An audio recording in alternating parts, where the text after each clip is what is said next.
শক্তিশালী তুষার ঝড়ে বেহাল দশা যুক্তরাষ্ট্রের উত্তর পূর্বাঞ্চলের ৩টি রাজ্যে বিদ্যুৎবিহীন ৭০,০০০-এর বেশি ঘরবাড়ি। জরুরি সতর্কতা থাকলেও সড়ক দুর্ঘটনায় প্রাণ হারিয়েছেন। এর মধ্যে ৫ জন, বিমান দুর্ঘটনায় আহত হয়েছেন শতাধিক আরোহী। আরও কয়েকদিন বহাল থাকতে পারে দুর্যোগ পরিস্থিতি, এমন পূর্বাভাস দিয়েছে দেশটির আবহাওয়া পরিদপ্তর। ৭০ বছরের মধ্যে দ্বিতীয় সর্বোচ্চ তুষারপাত দেখল নিউ ইয়র্ক। প্রায় ২ ফুট বরফের আস্তরে ঢাকা পড়েছে মার্কিন মুলুকের প্রাণকেন্দ্র। একে করোনা মহামারী, তার উপর শক্তিশালী তুষারঝড়ও দমাতে পারেনি বাসিন্দাদের। দুর্যোগের মধ্যেও কমবেশি সবার মধ্যে ছুটির আমেজ। স্কুল না থাকায় আবারও আনন্দময় হয়ে উঠেছে তুষারপাতের দিনগুলো। ঘরের চার দেয়ালে আটকা দমবন্ধ পরিবেশ থেকে মুক্তি পেল বাচ্চারা। ওদের পার্কে নিয়ে আসতে পেরে আমাদেরও ভালো লাগছে। বহুদিন পর স্লেজিংয়ে চড়ে খেলতে সবারই ভালো লাগছে। প্রত্যেকের মুখে খুশির ছটা।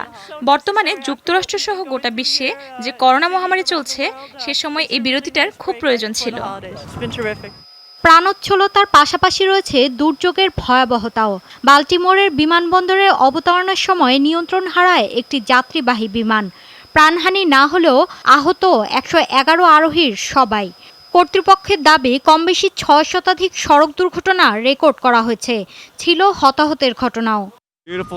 ক্রিসমাসের আগে তুষারপাত নিঃসন্দেহে আনন্দদায়ক, কিন্তু মহামারী পরিস্থিতির মধ্যে এটা বড় চ্যালেঞ্জ। কারণ শীতের তীব্রতা বাড়তে পারে কোভিড-১৯-এর বিস্তার।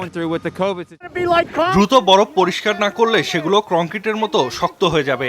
তখন গাড়ি না সরানোর দায়ে জরিমানা করবে পৌর কর্তৃপক্ষ। তার উপর রয়েছে করোনা ভাইরাস আতঙ্ক। কবে যে সবকিছু স্বাভাবিক হবে। নিউ ইয়র্ক, ভার্জিনিয়া, পেনসিলভানিয়ায় দুর্যোগ কবলিত এলাকাগুলোয় বিদ্যুৎহীন ৭০,০০০-এর মতো ঘরবাড়ি স্থাপনা। ধীরে ধীরে দেওয়া হচ্ছে পুনঃসংযোগ। আরও কিছুদিন বৈরী আবহাওয়া থাকার শঙ্কায় নিউ ইয়র্কের ১৮ কাউন্টিতে জারি করা হয়েছে জরুরি অবস্থা। মৌলি ইসলাম, যমুনা নিউজ।